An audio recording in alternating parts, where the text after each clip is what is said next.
man la Mamadou Diallo nekk ci association des retraités et veuves de Malika nekk secrétaire général adjoint.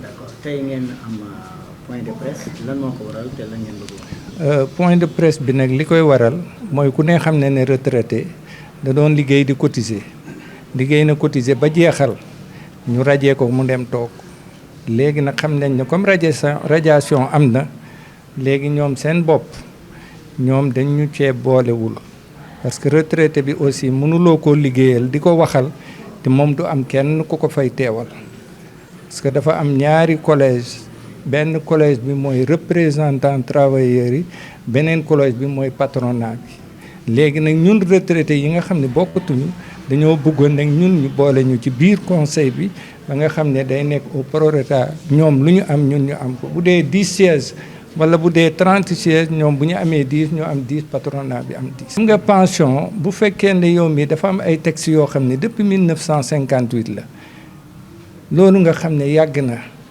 léegi nga xam ne yooyu texte moom la ñu bëggoon ñu changer ñu ko texte yooyu valeur point bi ak valeur initiale point bi tant que yokkut li ngay mën a am du yokk loolu nag mooy suñu mébét te loolu la ñuy xeex boobu ba léegi. waaw xam nga centrale syndicale ñoom ay travailleurs la ñu nekkaloon ñun ak ñoom ñoo fa nekkoon ñuy xeex léegi nag ñun dem nañu mais ñun aussi war nañu am ay représentants ñun loolu lañ bëgg concomitant li nga xam ne moom la ñu am ci biir conseil bi ci biir collège bi ñu nit ñu am lu ñu toll ak bureau bi bu ko defee ku ci nekk di nga mën a xeexal parti bi la fa bàyyi.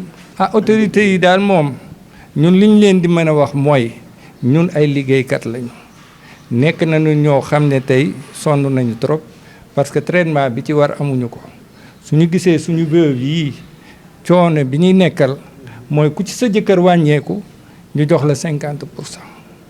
benn bi bu fekkee ne sa jëkkër wàññeeku na te amuloo juróom fukki at nga am fanweer wala ñeent fukk dañ ne naan da ngay dem toog xaari ba am juróom fukki at nga mën a fay loolu nag mébét la lu metti la nag ci jigéen ñi.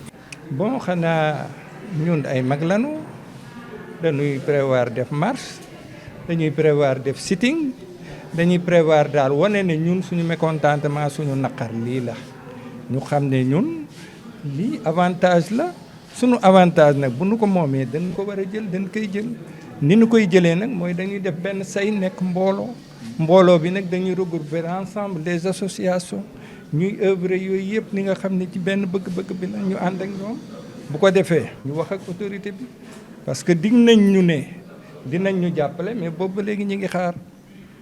bañ leen def kon toogaay ñaxtu buntu bi presse. kay mais dem ci siège ba taxaw ñun travailleurs xaw ma retraité yi ñun ñëpp bu ñu dajaloo ñu ne carrément ñun dañoo am lu nu naqari dañoo am lu nu metti mooy amuñu ku nu xeexal amuñu ku ñu représenté kuréel nag bu fa nekkee kuréel ba ñaar rek ñoom ñooy dogal kenn ki moom moo représenté travailleurs yi kenn ki moom mooy représenté le patronat bu 5 ans yi kii jël beneen 5 ans keneen jël ñun travailleurs yi ñun retraités yi kan moo ñuy taxaw kan moo ñuy waxal kan moo ñuy xeexal lu dul jël ay ñaar bàyyi leen ci biir te amuñu benn voix délibérative da ngay ñëw toog ñu rendre le compte jeex injustice nag dañ koy defaraat te nag li am ba des tamit mooy ñun dañoo am lu ñu metti carte biométrique boo ne yéen travailleurs vous êtes des retraités ñu dajale nañu xoolal mag toogaayam nu mu méttee nga téye nit pendant 1 heure 2 heures de temps ci structure yi ñu di la photo di la laaj jël lépp ne la carte biométrique bi dina la mën a permettre nga feju dina la mën a permettre li nga xam ne daanaka carte d'identité waaw ñu def ko man de amaguma ñenn ñi am nañu mais ñi am lan la leen jëriñ mais ba pare nag léegi dañoo bëgg 2019 ba léegi man de gisuma sama carte ñeneen ak ñeneen gisuñu ko léegi nag ñu defal audit ñu laaj leen carte yooyu ngeen xam ne jël ngeen ko def ko projet ba pare te amul benn njëriñ xanaa objectif kay dina am finalité ñun nag gisuñu finalité boobu nag dañuy laaj beneen bi moo dina li nga xam ne moom la IPRES am IPRES li mu am yëpp ko ay kii mais nañ ñu xoolal lan la ñu audité ko nit gi nag lim moom am na droit laaj li ma moom anamu fan la féete ak ñaata la bu ko defee nag loolu ñun ñu xam di wax ne d'abord damay féliciter d'abord association Malika dirigée par des Seydina lii moom wax dëgg yàlla am nañu yaakaar waxtaan nañu suñu biir déggoo nañu ci kat waaye IPRES comme ni ko suma naataangoo yi waxee dafa tilim y a un mal gouvernance profond y a un problème de système qui dure depuis 1958 avant les indépendances booba man dugguma école te màgget naa léegi ñu bari ñu retraité tey jutuwuñu li xew IPRES kenn mënu ko wax léegi nag li des mooy bi ñu félicité d'abord notre ancien ministre du travail Abass Diallo de nous avoir répondu positivement di remercier Mayoba Mbaye député bi ñu kaasal assemblée dama koy wax ñëpp di ko dégg ñu ngi def appel au premier ministre Ousmane Sonko man de dem wele ak ñi ñu àndal ak paa yi xam nañu ne moom mën na régler suñu problème mën na ko régler bu ko jëlee ànd ak son président de la République Bassirou Diomaye Faye ñun xam nañu ne mën na parce que looloo fi des te xam nañu am nañu yaakaar ne mën nañ bu ko jëlee ñaari loxoom ànd ak ñam war a àndal ils vont régler le problème.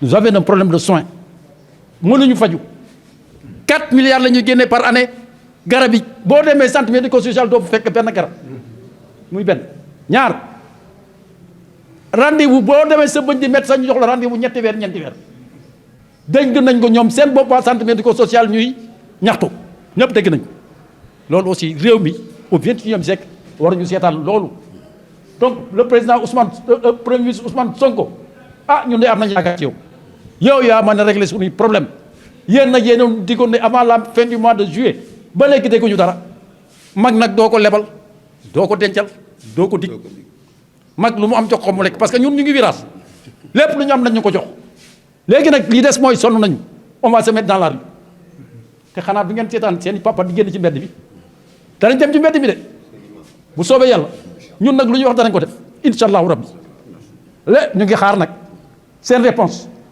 waaye ñoom ñoo ñu diggoon ne avant le mois de juillet ils vont régler le problème IPRES ci boppam dafa tilim gestion bi fa nekk kenn xamul gestion lan la dañ ko changé dañ ko réglé bii nag mooy premier acte bu ñu def daañu génnaat ci mbedd bi bu soobee yàlla des na tuuti Kër Massar danañ aye te ñoom ñi danañ fa ñëw bu ñu paree foofu ci mbedd ma lañ jëm. Amdi Moustapha Ngom, je suis le coordonnateur du cadre unitaire Sotrac-SIAS AMA Sénégal. Nous sommes venus aujourd'hui à Malika constater l'union de deux forces incontournables pour les retraités. Constater l'association des retraités et veuves de Malika en unité avec l'association Arvos que dirige notre camarade Demba Wele Diop. Nous sommes venus aujourd'hui pour montrer notre détermination à faire face aux agressions multiples de l'IPRES. Nous avons pleuré pendant des décennies. On dit souvent que les larmes sèchent, mais les blessures restent. Nous avons été toujours blessés par l'IPRES. Et aujourd'hui, nous nous sommes réunis pour avoir une unité d'action et faire face, montrer à l'État du Sénégal, aux autorités étatiques, que nous sommes prêts. Vous déplorez les pensions dérisoires? Nous déplorons les pensions dérisoires. Nous avons énuméré, en tout cas ici, tous les points de revendication qui sont devant nous. Mais on n'apprend pas aux vieux singes, l'adage dit qu'on n'apprend pas aux vieux singes à faire des grimaces. Nous savons comment réagir pour faire face. Vous exigez qu'on vous intègre dans le conseil d'administration. Mais c'est des points. Il est incompréhensible, inconcevable et inacceptable que le retraité, grâce à qui l'IPRES existe, soit qualifié de bénéficiaire et placé à l'extrémité de la chaîne. Toutes les décisions sont prises à l'insu du retraité. Donc vous voulez une loi délibérative? Donc logique pour logique, le retraité doit directement être impliqué dans la gestion de l'institution. Vous voulez faire partie du conseil d'administration? Faire partie du conseil d'administration, revoir la situation des pensions, revoir la situation des veuves et des orphelins. C'est ça notre combat. Et nous allons monter en degré supérieur dans les jours à venir. Vous voulez aussi une révision des textes de l'IPRES? Nous voulons une révision des textes de l'IPRES. Nous voulons aussi attirer l'attention des autorités. Et nous savons pertinemment qu'aujourd'hui, que le Premier ministre, M. Ousmane Sonko, le Président de la République, Bassirou Diomaye Diakhar Faye, ils sont capables à relever ces défis. Ils sont capables à sécher nos larmes. Parce que l'IPRES n'a aucune compassion envers nous. Et c'est ce qui est grave. C'est ce qui est grave. Ils n'ont aucune pitié envers les retraités. Et c'est pourquoi nous demandons au président, au Premier ministre, de réagir avant qu'il ne soit trop tard. Parce que nous avons un plan d'action que nous allons mettre en œuvre dans les prochains jours. Mais en assiégeant les presses, en marchant, en faisant des points de presse, des sittings. Mais aujourd'hui, nous sommes prêts et nous comptons aujourd'hui sur ce que nous avons scellé aujourd'hui, ce mariage, cette union entre l'association de Malika et l'Arvos que dirige notre camarade Demba Wele, l'association de Malika que dirige notre camarade Matar Ndiaye. Donc voilà ce que nous allons faire dans les prochains jours. Mais on doit faire l'inventaire de l'IPRES et l'inventaire de la Caisse de sécurité sociale. Il nous parle de la fusion. Avant de faire la fusion, nous, Arvos, et beaucoup de retraités qui sont dans le pays, ils demandent d'abord l'inventaire des deux institutions. Mais Théodore, supposons qu'ils prennent une maison, un immeuble. Ils disent que c'est pour Demba Diop. Qui a ses preuves? Personne n'a les preuves. Nous avons un problème. L'IPRES doit être audité. Et vous avez des problèmes pour vous soigner? On a des problèmes pour nous soigner. Interdit d'être malade. Les femmes, mais comment ça veut dire que tu vois une veuve qui perçoit 10 000 francs, une avance de Tabaski 1000 francs? On est dans quel pays? Une veuve qui perçoit 10 000 francs de pension et elle perçoit 1000 francs d'avance de Tabaski. Même un poussin, Vous allez descendre dans la rue? on va le faire. Ça, on va le faire. Vous allez faire quoi? On va sortir dans la rue, on va faire une marche, comme on l'avait fait. On a l'habitude de le faire au temps de Macky Sall et on va le faire.